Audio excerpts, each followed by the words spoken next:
Hello guys, welcome to cooking with Geetha. நம்ம சேனலை subscribe பண்ணாதவங்க சப்ஸ்கிரைப் பண்ணுங்கள், ஷேர் பண்ணுங்கள். இப்போ நாம் என்ன ரெசிபி பண்ண போனால், உங்களுக்கு சாம்பார் வைக்கவே வராதாங்க, இப்படி சாம்பார் செஞ்சு பாருங்கள். கண்டிப்பாக வீட்டில் எல்லாரும் அசந்து போவாங்க. அப்படி ஒரு வெங்காய சாம்பார் தான்.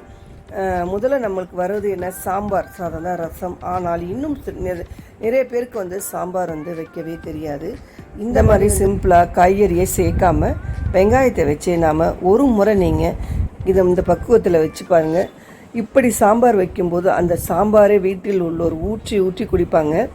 மேலும் சின்ன வெங்காயத்தை சாம்பார் சாதத்தோடு மட்டும் இல்லாமல் இதுக்கு இட்லி, தோசை எல்லாத்துக்குமே ஊற்றி சாப்பிட்றதுக்கு சூப்பராக இருக்கும். முதல்ல நீங்கள் என்ன பண்ணுறீங்கன்னா, குக்கர் எடுத்து துவரம்பருப்பு, 1 டேபிள் ஸ்பூன் மஞ்சப்பொடி, பெருங்காயத்தூள், அப்புறம் விளக்கெண்ணெய் 1 டேபிள் ஸ்பூன் ஊற்றி நல்லா நீங்கள் வேக வச்சு எடுத்துக்கோங்க.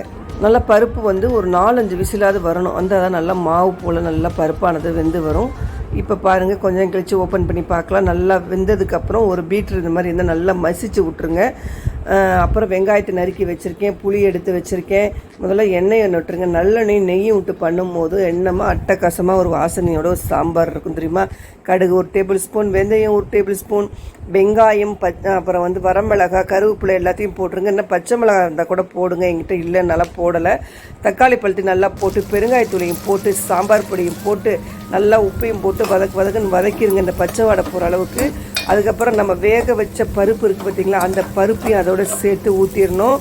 ஊற்றிட்டு நல்லா மூடியை போட்டு மூடிடுங்க. நல்லா கொதி வரட்டும். கொதி வந்ததுக்கப்புறம் நடுவில் ஓப்பன் பண்ணிவிட்டு புளி கரைசல் இருக்குது பார்த்திங்களா, அதை கரைச்சி வச்சுருக்கிறத சேர்த்துருங்க.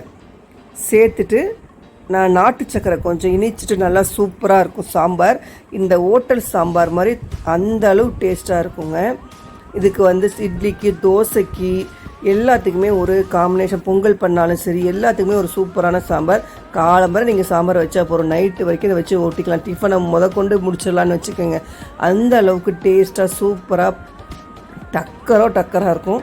கண்டிப்பாக ட்ரை பண்ணி பாருங்கள். பிடிச்சிருந்தா சாம்பார் வச்சு அசத்துங்க. நம்ம அடுத்த நல்ல ரெசிப்பியில் பார்க்கலாம். சூப்பரான கேரண்டியாக சொல்கிறேன். செஞ்சு பார்த்துட்டு கமெண்டில் எப்படி இருக்குங்கிறத சொல்லுங்கள். நம்ம அடுத்த நல்ல வீடியோவில் பார்க்கலாம். அது வரைக்கும் டாடா.